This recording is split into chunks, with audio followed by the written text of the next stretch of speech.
Ladies and gentlemen, bass players around the world, bass players from California, bass players from Pennsylvania, bass players from Detroit bass players, welcome to the basement. That's BASSMINT.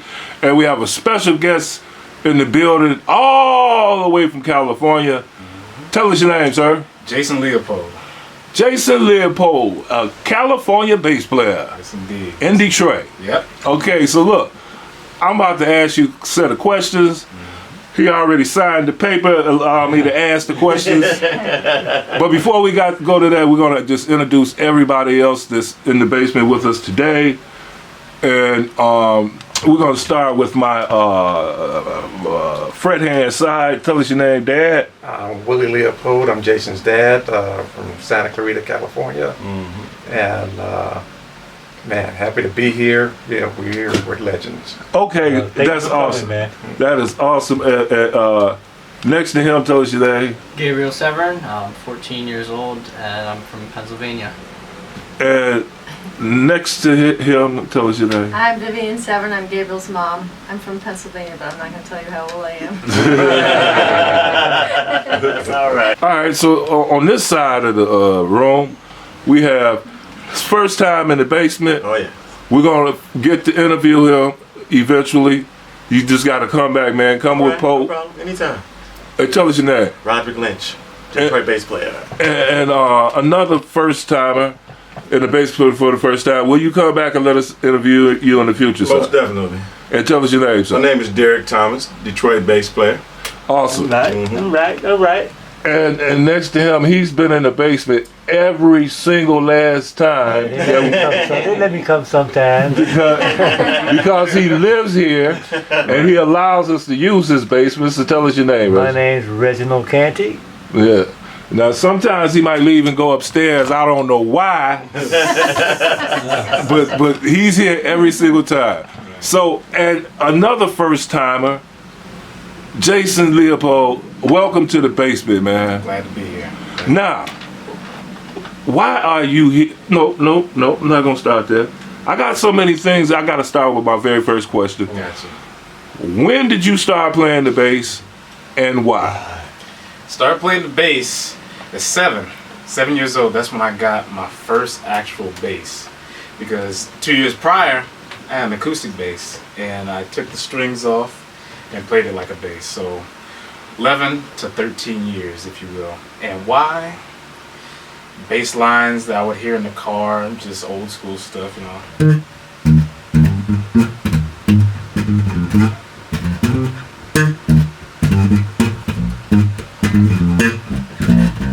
You know, all of that stuff. Yeah. Okay. I mean, how can you not play bass? Seriously. Okay, so Right. I gotta talk to your dad for a second. Go ahead. 7 years old, you brought this man the bass. Yes, I did. Wow, man, would you consider adopting a 67-year-old? Yeah, he came up to me. It was like right before his birthday and said, "Dad, can you get me a bass?" And I said, "Sure." You know. Wow. How did he know what a bass was? I do not know. What instruments you one play? of his. I play no instruments at all. Neither my parents. Now, if Neither. you ask me about the Detroit Tigers from the '60s or whatever, I can Yeah. go back to the Mickey Oh, my daddy Lolages, would love Bill it. Freehan, yeah. you know. Okay, so But I was a baseball player. well, baseball. There's the bass in there. Right there. Yeah. Okay, but BASS. 5 years old, he said acoustic bass, but he meant acoustic guitar, right? Acoustic guitar, yes. Yeah. Okay, so why you buying him acoustic guitar at 5 years old, He man? asked me for the guitar first. Yeah. So I got up, you know, the Friday after Thanksgiving at 3 o'clock in the morning. Yeah, and made my way to Kmart. Oh, so let me ask you this while we're on the subject of bass guitars. Hopefully we stay on the subject of it. Who are some of your favorite bass players? The whole SMV, Stanley Clark, Marcus Miller, Victor Wooten, Jaco Pastorius, and you got guys nowadays, Mono Neon, just stuff that keeps your ears just sharp, just to listen to random things like the sound of this fan. he'll make a melody out of the sound of a fan. I mean, it's ridiculous, but just his ears are just so sharp, and I get inspired by that. So guys like that. Some more John Patacucci is another one. That's the one that got me into 6-string basses, with just melodic stuff and chords on bass, and that's pretty much the ones that, of course, I can think off the top of my head. Right at the top. Right after you leave here, you like, I forgot about this dude. Gas Lip and all There's those guys. so many. That's the hot seat right there. Yeah. It's gonna be all. I'm gonna do the same thing after. I forgot to ask them this. So yeah, so you once you said you would come, I decided it's like he's gonna be a special guest, and so is this guy is gonna be a special guest. And this guy's been a fan of the Detroit bass players. You've actually watched the some episodes of this, right? Yeah, definitely. How many do you think you watched? It's over 100 at least. So you got your binge on that one. First one, tell you what, it was Brandon Rose, 2013, I think. Yeah, that was the first one I saw, because that's when I became friends with them. Yeah. That's awesome. And you sing? Can you remember any of the other ones you sang? Saw Snoop Evans, Alan Snoop Evans. That's my favorite gospel bassist. One I forgot to mention. Right. See. Yes. Yeah. Also the first one with Gabe, of course, because that's when I first saw him, and gosh, 12 years old with a 6-string. Oh, yeah. I mean, you don't see that. No, you You don't see that. And yeah, seeing that really inspired me. To Okay, really so come out here. So yeah, seeing those, you decided that one of these days I'm going to make it to the basement. Absolutely. And we finally made it to the basement. Yeah. But we didn't just do the basement, brother. Yesterday, I guess you wanted to come to Base Day one day too, huh? Yeah. Yeah. So yesterday, folks, for those of you who don't know, July 20th, 2019, you might not see this until winter, Christmas of 2020, but this guy, we say we're gonna make him a special guest, not just here in the basement, but we had what's called a Detroit Bass Day. We do that annually. We've been doing it for the last 6 years. Yeah, right. It starts with a photo shoot in front of Motown with nothing but bass players. We've been doing that for 7 years. So you got to do that, something that you can check off your bucket list, right?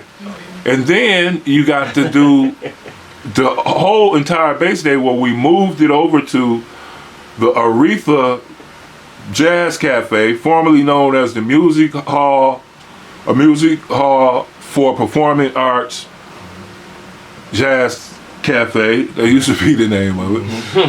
And they changed it to Aretha Jazz Cafe because she passed away.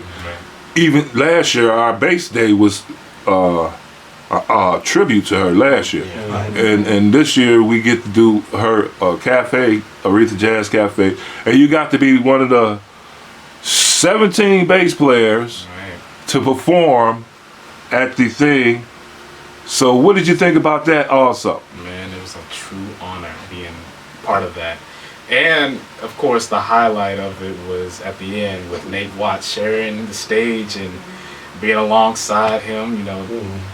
And that was a very cool moment. But yeah, it was a true honor. Yes, sir.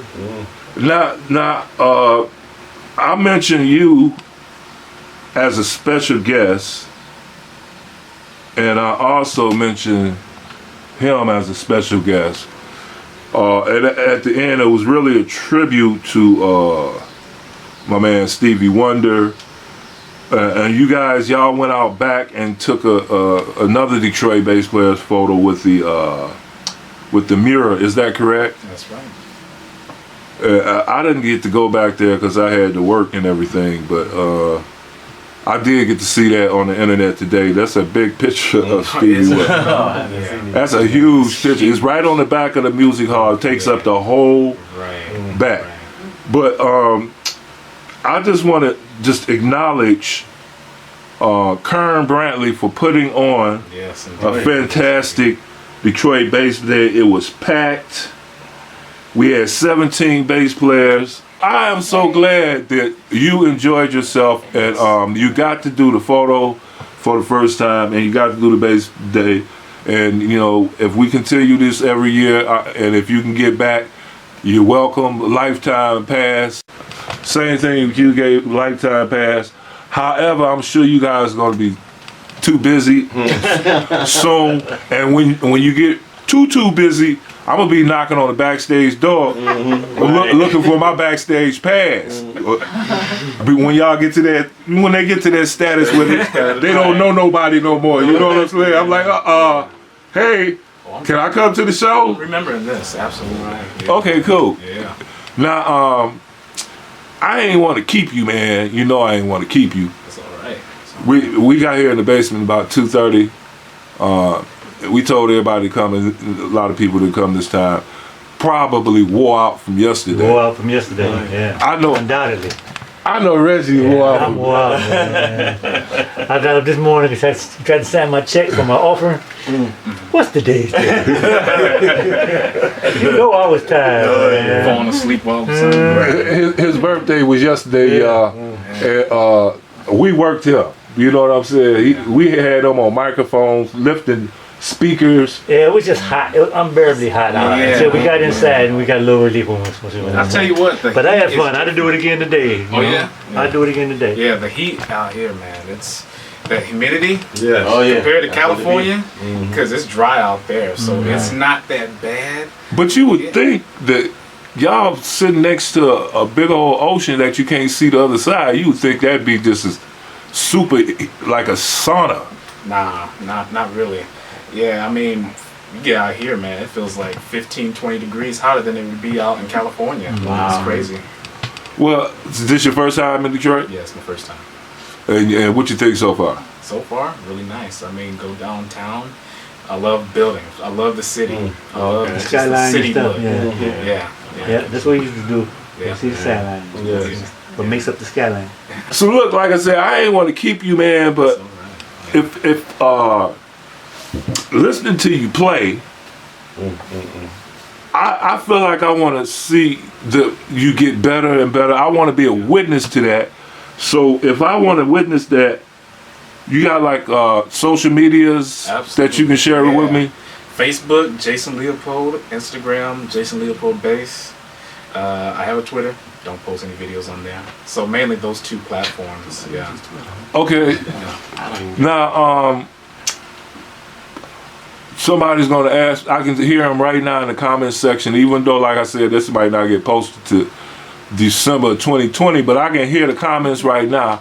Somebody wants to know what kind of basses that you got there. This is a Kiesel jazz bass design, 5-string.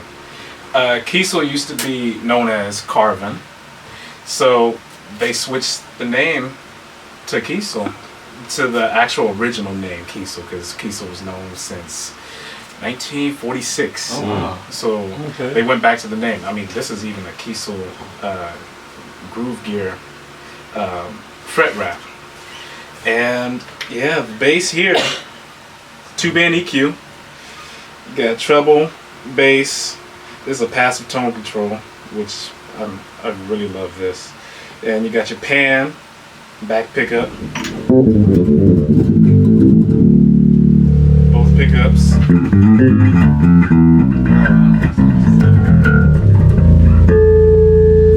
Okay. Front pickup. Let me ask you this. What's the difference between the sound of the neck pickup and the sound of the bridge pickup? Oh, yeah. What's the difference? Oh, I the mean, difference, man, it's front pickup. I mean, you're closest to the neck, obviously. So with it, you have more of your old school precision bass sound, even though it's not the precision bass Right. pickup. But you get that more chunkier.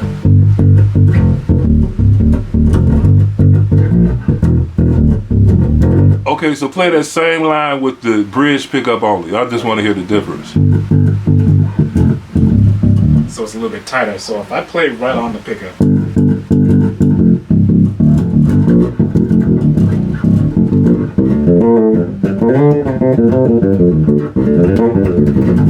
So you lose some of the bass some of frequency. the bass, right? Uh, And it's tighter. It's got a tighter sound, more in your face, if you will. More mid-range, right? Yes, it's And funny more how people's descriptions of what does tight mean? You know, I can go all day with that. You know what I'm saying? Just mainly for me, it's more in your face, right? Okay. And then both pickups, you have best of both worlds, right? You have the tightness from the back pickup, and you have the chunky, roundness, more yeah. roundness with the. There y'all go neck again. pickup. Chunky and roundness. What the chunky and roundness describing a sound. Oh yeah, Yes. Okay, so that's awesome, man. If you had another pickup, yeah. put it at the 12th position Oh yeah. on your neck, Man. you can tell them what kind of tone you get out of it Right. because of where the pickup is in the position to. So pickup right. Right. That would be interesting. Okay, so look, we got geniuses down here. We done came up with two manufacturing ideas that somebody gonna jump on and we ain't gonna get a dime for it. But that's the only difference between it's just where the Right. the point and the strings vibration where the pickup is picking it up. Right. At. That's the only thing that makes the difference between And those two you also things. have different type of pickups too. I mean, these are Right. single coils. But I'm I just knew a guy who had a headless, and he had one. There was a little like a piezo pickup right there at the nut. Oh, wow. Is it a Kiesel? No, it wasn't a piece. It was custom made. I said, man, where did you get that idea from? But I heard it. Okay. It was a like power slapper. Oh, it was like that. But yeah, I think that'll be interesting. We invented the pickup in the fretboard today, and we also invented the upright suitcase where you slide the neck out and stuff. Man. With the wheels at the back. Yeah. Right. You You're roll it gig. when you wanna go. You're ready. Just start playing. Right. That's all. I got that idea for him when I actually saw him as a little child playing a imaginary bass with a suitcase with the handle up. That's too funny because I'd be in the car, right? And you have the seatbelt. I play the seatbelt. Oh, that's great. bass. Wow. Seatbelt bass, right? That's what I would do. That's what I would do. Exactly. So that kind of brought me back when you said that. Who are some of the people that you play with? Whether I've heard them or not. Okay, recently I did a gig at the Hollywood Palladium with Melanie Faye, guitar player from Memphis, absolutely killer. I played with jazz artists, Billboard topping jazz artists, Daryl Williams, Adam Hawley, guys like that. Steve Oliver was another one. Gospel wise, I played with Brent Jones. I actually was part of his church for a little over a year. And man, you talk about like a bass, well, not even a bass thing. It was like boot camp in general for musicians, man. It kept you on your toes. I mean, he was very, very tough on every single musician. He didn't care what level you were at. He treated all of them just very tough because he wanted the absolute best in you. So Brent Jones is definitely one that definitely sticks out. Eddie Brown from Flint, Michigan, another one, very tough, but probably my favorite keyboardist. Definitely my favorite keyboardist. I mean, talk about the Wooten brothers, right? I mean, from Mars. He's another one. Yeah. Oh, okay. He's another I one. have to check him out. Man, the stuff that he does is incredible. He's the one that really drawed in theory for me and chords wise. I mean, the whole sus chords, how important that is in church and whatnot. Oh yeah, he's definitely the man. Many different many different artists and whatnot. Okay. Like Who was the guy that was on TV that we saw? Tim Johnson Jr. What show was that? I forget. It was now. called The Four. It had basically what that is. You have 4 judges. Like DJ Khaled was one of them. Meghan Trainor, P Diddy, and Oh, okay. I'm missing. So he was on there. Did he win? No, he didn't win, but he was on there for quite a bit. He was on there for I think 5 shows. Yeah. He did really well. He did really well on there. They have a different format that I wasn't a fan of. Plus, I got tired of all of these American Idols, The Voice, X Factor. Yeah. It's just too many of them. Oh yeah. When it comes down to, also I want to mention, shout out to my mentor still to this day, DeAndre Thomas, Detroit bass player.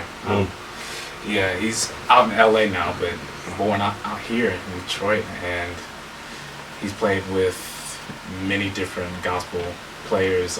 Marvin Winans, the actual Winans, Anita Baker, and now he's with the Gap Band now. And just, he taught me how to be aggressive. He's like, come on, Jay, you gotta put some more booty in that, you know what I'm saying? You gotta add some more of that, right? That's how we are from Detroit. Yeah, that's all right. And it helped quite a bit, man. The whole aggression with just being on stage and whatnot, and you know, the showmanship, you know, just getting up and moving all this, Man, right? are you friends with Alan McGreer? No. Yeah, he's from Detroit, and he played with Rick James and Tina Marie. Okay. Now, that's what you talking about? That's the guy you talk to. Okay. Yeah. Okay. Yeah. I'll help him to you, and he'll look for you. He'll look for you. Awesome. He's also been in the basement too. He was here last year or the year before. Okay. Nice. Saw him at the photo shoot. Like, hey man, what you doing tomorrow? And he came to the basement. We had a wonderful.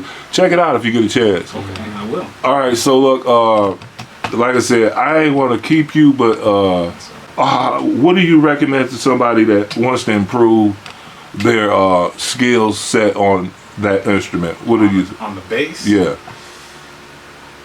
I mean, put in the time. Put in the time, and that's definitely number one. But as far as, I mean, you have different goal sets or whatnot. So if you're doing theory, practice theory. If you got groove, if you want groove or whatnot, practice groove. It's just all different things that you want to do. But honestly, just putting the time in. That's all it is to it. Okay. So I think somebody once told me, you remember how they say practice makes perfect? I've learned to perfect practice makes perfect. It's a difference, because you can be practicing the wrong garbage and be very good at it and get booed. You know what I mean? So Yeah, it's good. I like that. you know what I'm saying? I learned that from Anthony Wellington, I believe. But look, man, like I said, I ain't want to keep you, though I have. You know what I'm saying? I've literally kidnapped you with words for over close to 30 minutes. When we first walked in, I was like, yeah, We're gonna do this quick. yeah, it's gonna be real quick. Right. But over the fan. yeah, but Reggie brought the fan in and it changed. It feels really good. Y'all should have been here when us three got here. I started sweating. Oh wow. I mean, not from heat, but from humidity. Right. Yeah. I was like, it's wet in here, man. I mean, dry wetness. Different from California. Different from California. So yeah, I'm gonna ask these people. First of all, I got to play that bass. Why you got your setup so low, man? For those who don't know what a setup is it's a combination of neck leveling, how close your strings are to the fretboard, and all that good stuff. Why you got them so low, man? That way, it's very easy to press on the note. So when you press on the note when it's high, you have to dig in a little bit harder. This one Just lay it up there. is right there, right on the fretboard. And also, I do it because when it comes to, well, it's probably the combination of the woods as well. I have a swamp ash body, so it's more bass and more treble, a little bit more pop, a little bit more bottom end. And with the combination of it low, it's right at you, it just hits. Right? And of course, like I said, the whole pressing down on the note, Yeah. really have to hear it. But you gotta really practice on it though. What kind? Somebody gonna ask me what kind of strings you use? Yeah. Kind of strings I use, just Dunlop, light gauge Dunlop, Jim Dunlop, 40s to 120s. This one I actually have a Labella B string, which is a 118, and I use the light gauge mainly for the clarity, which is just the more. I want that B string to sound like the low A on the piano, so that's why I have the light gauge. I mean, he has a 105 for the B string. Oh yeah, A definitely. 105, Yeah, that's crazy. which that's like an E string. Right. Right. C strings. Yeah, but Right. for your B string, you have a 105 gauge. Yeah. The normal gauge in standard packages is like 140, 130. 130, 135, 140. Best for low 5-string basses. Yeah. Right. So right. you do that with E string, and you like that lighter gauge because Oh, it tight sound, tight. brightness, clarity, like he just said. You know, it's different feel. A lot of guys play on bass be like, "What gauge you got on here?" But wow, this is totally different. I like it. It's comfortable because I play It is guitar too, comfortable. so the string, I don't like them too heavy anyway. Yeah. I'm the same way. Oh, okay. Right? Do long gigs or whatnot, and you're just tired after playing the B string or whatever. So, and of course, that again, back to the whole light action or whatever. Comfortable. It's very comfortable for me. So, okay, that's cool, man. yeah. Okay, so does anybody else? Because I'm gonna let this young man go. Cause I've held him for much too long. So I know they got other things to do. So anybody else? You got any questions for this fine bass player? What other basses do you have, and is this your favorite bass? Other basses that I have 3 other Kiesels. I'm endorsed by Kiesel. Oh, okay. So shout out to Jeff. Yeah, this one is definitely up there with my favorite. I'm gonna have to say it. Yeah, my favorite bass is my second bass. It's a Fender Jaguar Cherry Red. I got when I was 8 years old, and yeah, it's still my favorite to this day. I mean, this one is close to it. I actually asked the guys at Kiesel to make it feel like the Cherry Red Fender Jaguar bass. The low action, the attack behind it. And there's not a lot going on with the preamp right now. I just have a little bit of treble going on and a little bit of bass, and I'll have the passive tone control to remind me of like the Fender Jaguar, right? So yeah, I would say the Fender Jaguar is my favorite bass. Okay, so when you say passive tone control, is it all passive or what? No, it's passive. So let me show you what it does here. So let me say everything flat. Everything's flat right now. Passive tone control is basically just the tone control that you would have on, let's think, the brightness, right? Right now it's wide open. Wide open just meaning all bass, all treble. You put it halfway down. All the way. Yeah. Right? Different. Right, it's definitely different, a little bit more musical than your normal. Well, my question basically is that an active bass? It's active bass. So that's not a go between active and passive. It's just a control. It's just a passive tone. Yeah. So So the what you battery ask- So let me show you this also. So when you go in passive mode, you just pull this up right here, and now you can use this like a passive bass. So it is active and passive. Yeah. I didn't really understand what you mean. Yeah, I mean, if the batteries die, is the bass gonna die too? Oh yeah, the bass is gonna die. Well, if you put it in passive mode, It's still gonna die. It's still gonna die. Yeah. That's unusual. it's not supposed to. No, it's still gonna die. Yeah. Cause I got one like that. It don't die. Battery dead. Yeah, the battery there, you hit that switch and you back in action Yeah, again. this one, my other Kiesels, they work like that, but this one, no, it doesn't work like that. Okay, I mean, now speaking of batteries, how prepared are you to, like when you do gigs, do you carry batteries with you? yeah, I carry batteries with me. Not today, but normally when it comes to gigs and whatnot, I have always two 9 volt batteries, but 2 of them, right? So I always come prepared with that because I have gigs where you have other bass players there, right? and their battery system goes out, and they ask me, it's like, you have a battery? Got you right here. Right. I would say no. You should have came prepared. No, I'm just playing. But look, Gabe, how about you? You carry batteries with you? Yep. Yeah. Although most of my basses switch between active and passive, so and in passive mode it still works. Even if the Okay. battery's dead. Cool. Yeah, my other ones do. Yeah, my other ones do. All right. So that's awesome. Now, how many?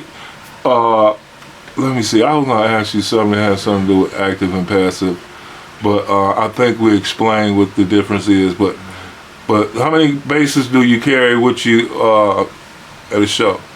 At a show, just one.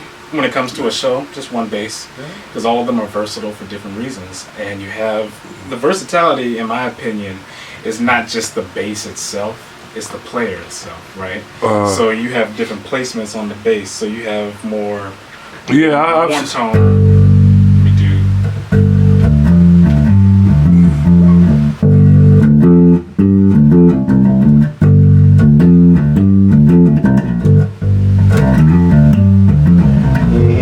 Right.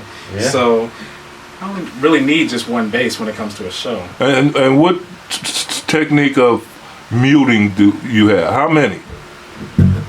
I have this one, finger style, which is just the left hand. Now, who you learn that from? James Jamerson. and on top of that, Another Detroit bass player. Same today. and Rocco Francis Prestia, Tower Power, right? Yeah. Oh yeah. Oh yeah. Right, with the whole Yeah. left hand. So I pretty much just use those two different muting techniques, right? But mainly it's just when I'm doing more.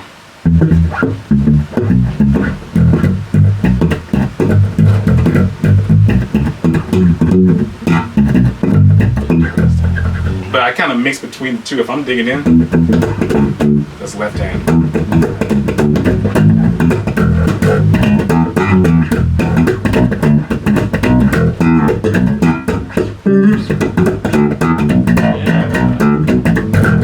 Like that. All right, who you steal that from? I steal that from Yeah, Larry Graham. Larry Graham. He sound a little bit like Bobby Vega there to me. Oh yeah. That's true. Yeah. All right, so I'm not calling you a thief. We know. And if we it sounds good, yes, I'm a thief. Yeah, we steal from those before us. That's how we keep getting. That's how we supposed to keep improving. You know what I'm saying? Till evil comes and people learn how to be better criminals. You know what I'm saying? They learn from the last one. But anybody else have any question for this man? I didn't held him too long. Well, how many basses do you have? 13 bases. Oh, wow, that's just totally unnecessary. No, I'm just playing. I know what I meant to ask you. So, You said your favorite bass is your second one. yes, Do you still have your first I bass? do. It's a good one, but it's nowhere near my second one. It's a Rogue Series 2. Got that for $99. $99. I got that for He got it. Yeah, I got that. Yes, he got that. After I asked, yes. Okay. But yeah, that's still You still got it. got it. Okay, so one day, man, when you get home, if you can put the whole family in one photograph for me, so I can put it here. I'll try. Yeah, definitely. Yeah, just go ahead and do that. Yeah. Even though that was not your first bass. Right. Okay, your first bass was a guitar. Ha, Right. that's true. You know what I Yeah, said? that's Same with me. Still have that too. You really? Wow. You got still the have that. oldies but goodies? Oh, yeah. Put that one in the pit. Did you put the two strings back on it or they still got it? Still four. It's still four. My man. Probably because I broke them because I used to play. Well, I still do off and on, but chords on guitar as well. That's where I learned a lot of my chords is from guitar. But probably broke them, you know. But yeah, I still have it. If you can, just put a picture on that for me. Add that one too. Yeah. So 14. Yeah, 14. Okay, 14. Now, anybody else have any questions for this flying bassist? one more question. Yeah. So, your first bass that you got, did you have you done anything to it? Any upgrades to the electronics? Just left it like it was? No, left it just like it was, and had the strings. It was a pack of DR strings. It was a DR. No, I had green strings. Oh, okay. So I only changed this bass strings 3 times. Oh, okay. Throughout it all. In- 11 in years. 10, only 11 changed years? it 3 times. Changed it recently to flat wounds. I had a pack of green strings I had on for probably 8 years. Oh, wow. Yeah, just totally worn those out to where a point, you know, when you have the strings so long and they're coated, Yeah. right, you can see all the lines and whatnot. Oh, They're just yeah. as dead. Yeah. For Jason. Uh-huh. He had somebody that gave him a talk, before he got here. Oh, yeah, because I was nervous. Yeah, he was nerve wrecked. Yeah. Shout out to Kevin Brandon, aka Brandino, out there in Los Angeles from New Orleans, Louisiana. Shout out to you. Thank you for the advice. I appreciate it so much. I'm here. So that's what matters. Yeah. Nerves are almost gone. Yes. I ain't want to keep you, man, but I appreciate you and your pops coming all the way from definitely. California solely to hang out with us in Detroit. That really is an honor to us, me and Reginald, me and Reginald, who has this platform, and you think enough of us to come all the way to Detroit, Absolutely. and hopefully we can inspire others like you because you play real well. I'm honored Thank you. that you want to hang out with us, Oh, yeah. bro. And I mean that. Okay, so in closing, is there anything that you would like to say before you close us out, brother? Man, thank you for having me here in Detroit at the Bassmint, Bassmint. Right. All right, you like that, right? Yeah. And thank you for having me perform at the Bass Day. Thank Curtin Bramley, man, for having me. Gabe, thank you, bro. Thank you. Met a new friend, Mr. Gabe here. So, more to come. That's all I can really say is more to come, man. Yeah. Okay, well, Right. with that said, why don't you play us out, brother? All right.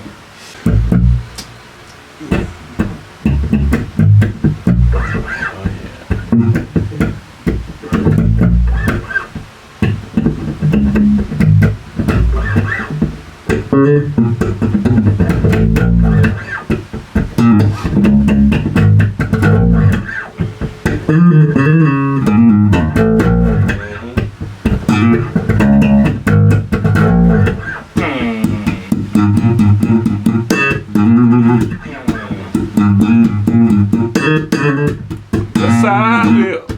Cause Yes. my daddy died.